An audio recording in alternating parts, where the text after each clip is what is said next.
Selamat datang di podcast horor TWN Twin Whisper Nightmare.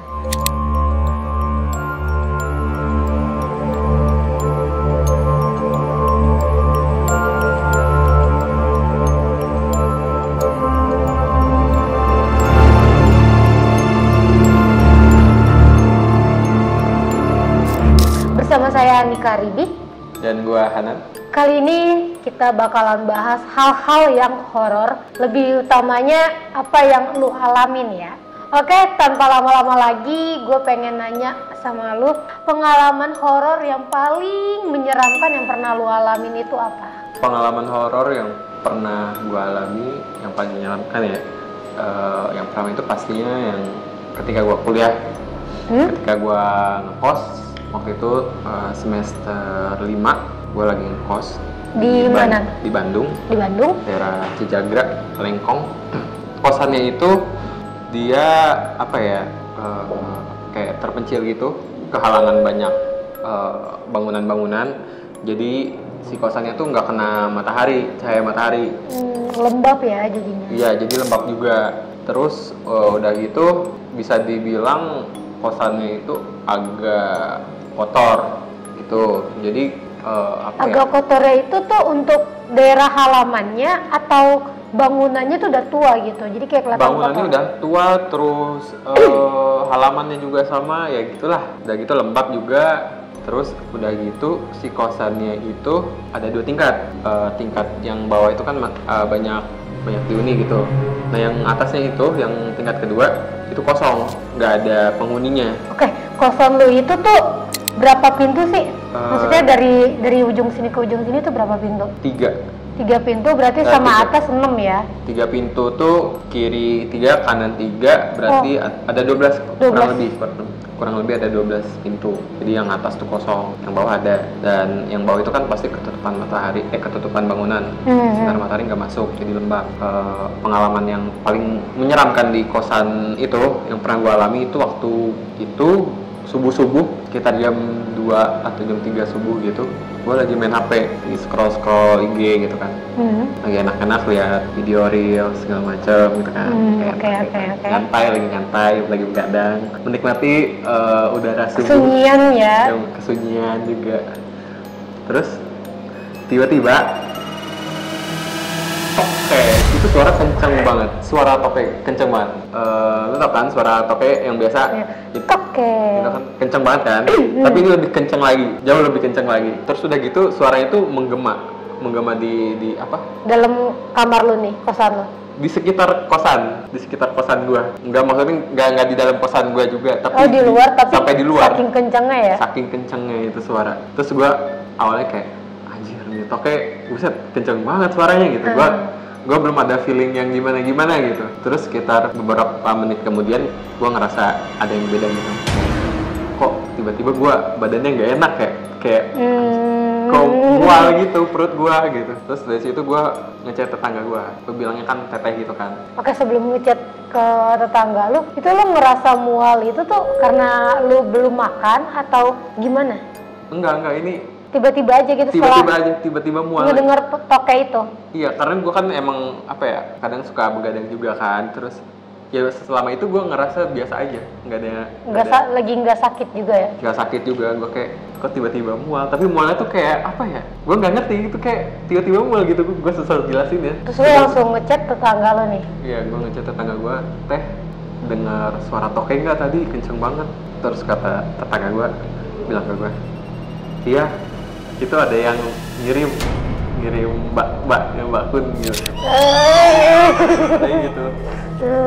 Terus gua kok tetangga lu bisa tahu gitu? Soalnya dia bisa lihat gitu. Dia indigo, masuk indigo gitu. Dia bilang itu dari temennya buat hadiah ulang tahun. Dia waktu itu kan ulang tahun, dikasih agak aneh ya permainan anak indigo ini ya. Emang agak lain sih, cuma kayak gitu lah. Udah gitu udah gue ngechat tetangga gue, kita keluar cari tempat aman lah. Kita keluar kosan karena emang udah nggak kondusif juga kan di dalam kosan tuh. Terlebih lagi emang lagi kosong juga kosannya, lagi nggak ada orang di situ tuh. Jadi emang tinggal kita aja. Keluarlah kita, sudah lumayan kondusif. akhirnya balik tuh tetangga gue ke kosan buat ngebuang si Kun. Mbak Kun itu dibalikin lagi ke asalnya. Dibalikin lagi kayak gitu. Gue pas ngedenger dari dia, ya itu dari temen gue sebagai orang, respon lu langsung gimana tuh?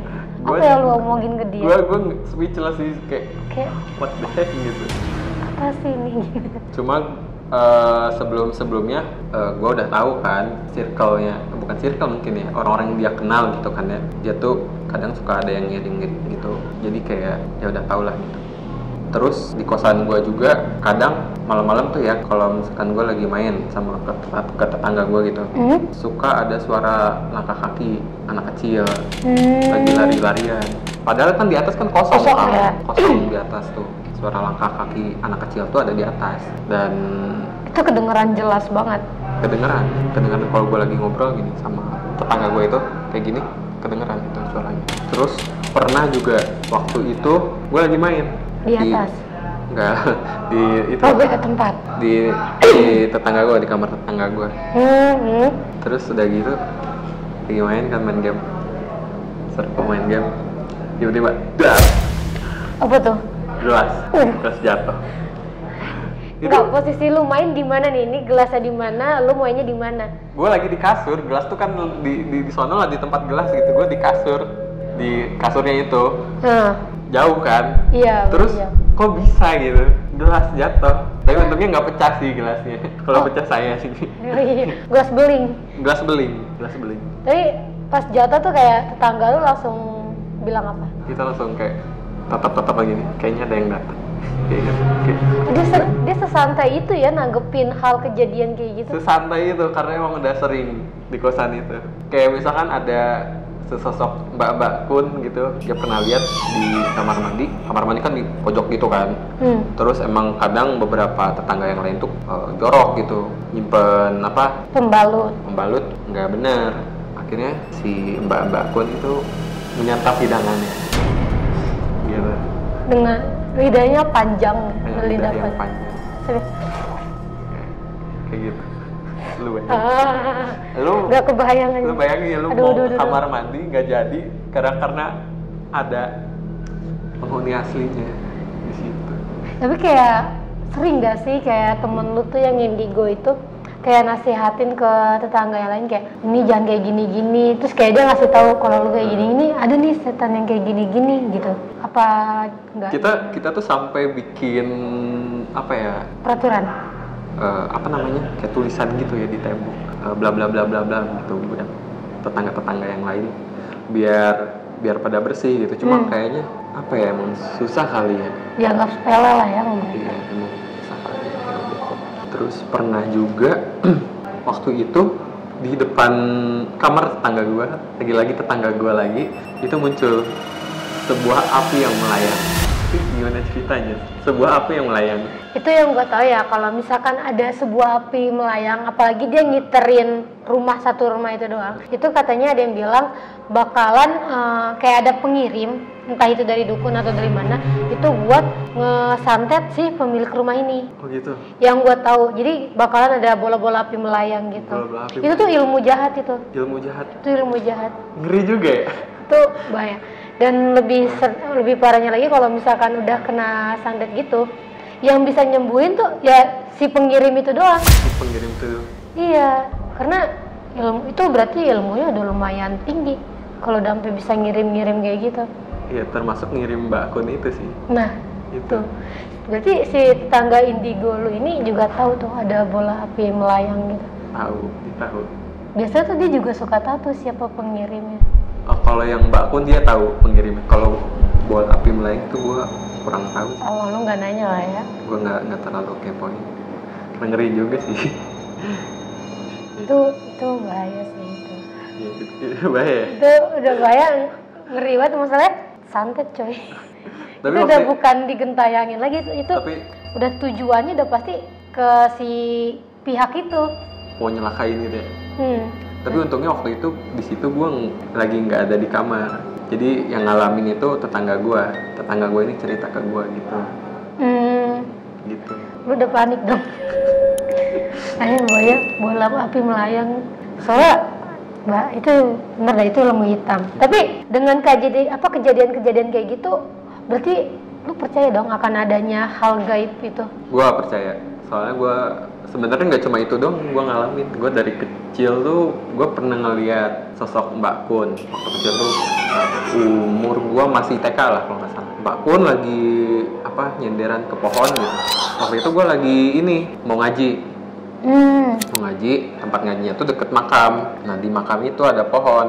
Nah di pohonnya itu ada Mbak Kun gede, terus kayak putih itu, rambut panjang kayak gitu. Terus kayak berarti lu ngeliat dia, lu berdua tatap-tatapan gitu? Iya, gue waktu itu belum ngerti kan ya soal hantu kayak gitu, jadi kayak gue ngeliatin si Mbak Kunnya tuh kayak gini, kayak polos gitu mukanya. Itu apa ya? Cuma sekarang gue udah tahu itu. Lu nyadar pas udah gede nih, ya anjir gue ngeliat kunti anjir gitu. Ternyata gue pernah ngeliat hantu. Tapi kayak lu pernah gak sih ngerasa diikutin gitu? Kayak lu lagi jalan sendirian tapi kayak lu ngerasa diikutin? Pernah itu, kalau kayak gitu ngerasa doang pernah.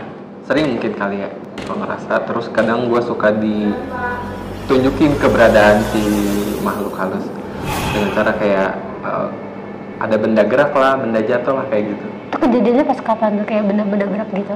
Di rumah gua pernah, di waktu KKN juga gua pernah tuh.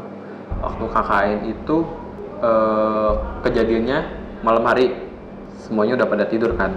Tinggal gua tuh yang belum tidur. Gua lagi rebahan di kasur. Terus udah gitu, gua lagi ngeliat sekeliling ruangan gitu kan sebelum tidur tuh kayak. Terus pas gua lihat-lihat, ternyata di ujung tuh kayak ada benda gerak gitu. Padahal kan yang lain udah pada tidur gitu kan. Terus ada benda gerak kayak gerak-gerak gitu.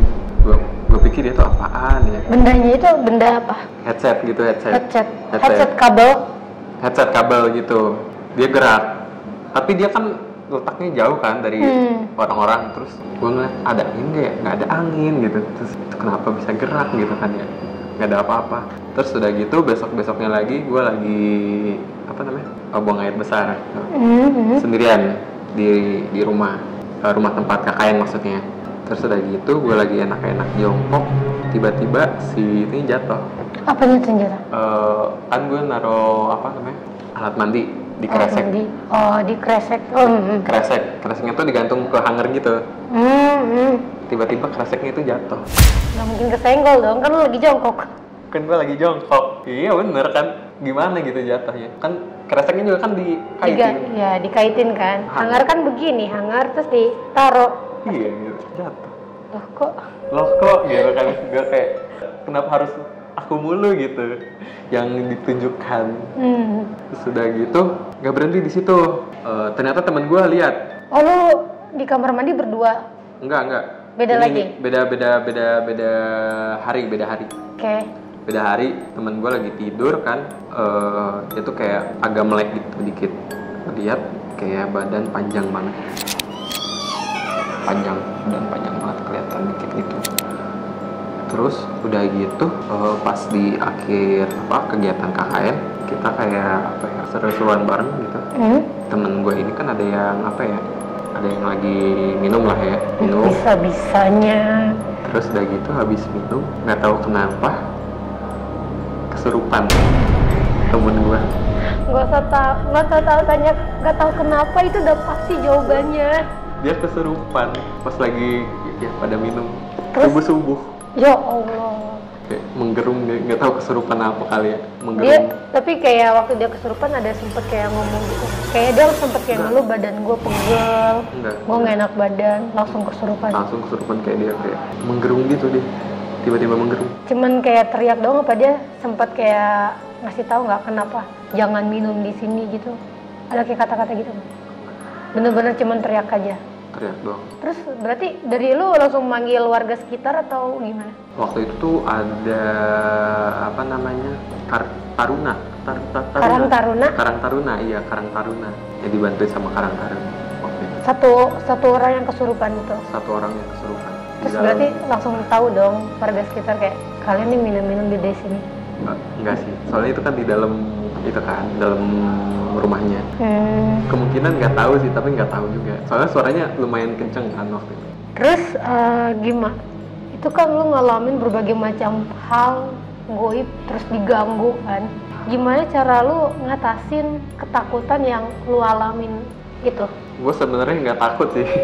Gue kayak oh gitu, sebatas oh. Berarti lu sama sekali nggak ngerasa gua takut gitu? Nggak ngerasa takut sampai saat ini, buat saat ini.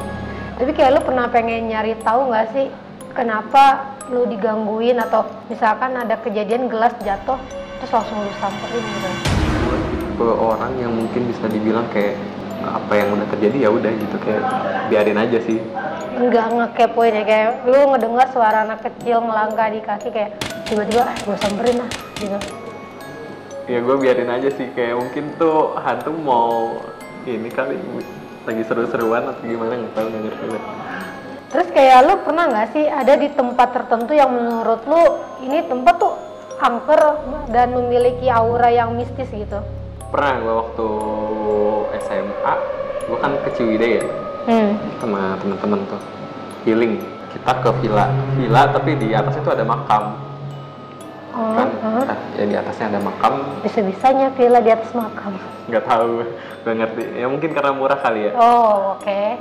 Terus udah gitu malam-malamnya, ya awal datang ke villa nggak ada apa-apa ya, biasa aja. Terus malam-malamnya itu sih gue nggak ngeliat, cuma gue ngerasain gitu, kayak badan gue tiba-tiba kayak ngedrop parah.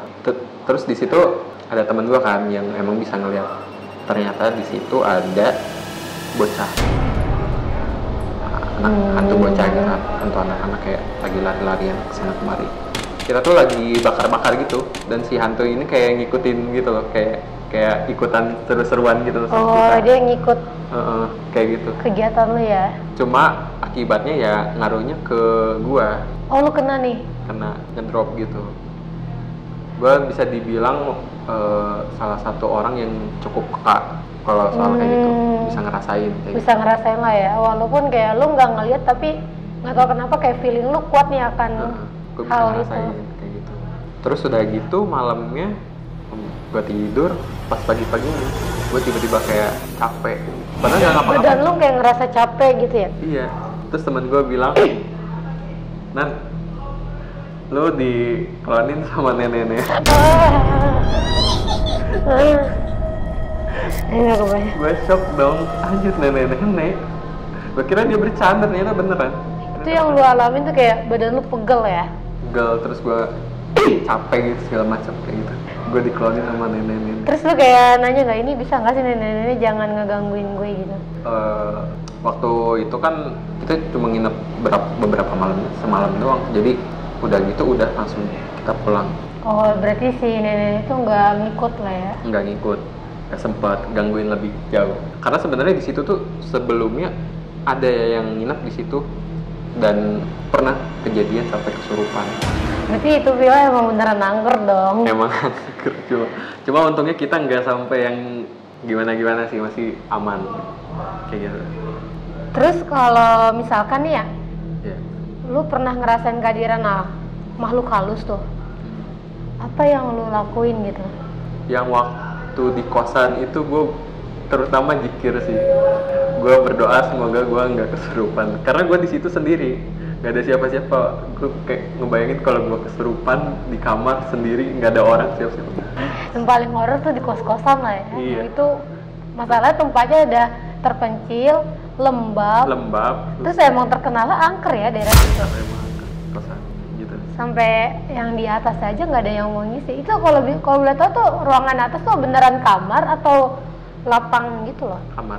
Berarti kalau misalkan lu ngelakuin kayak kegiatan aktivitas ngejemur baju tuh di bawah? Di atas juga. Di atas? Di atas, di loteng ya. Kalau misalkan lu mau ngambil ke atas minta temenin dong? Enggak, gue sendiri sih.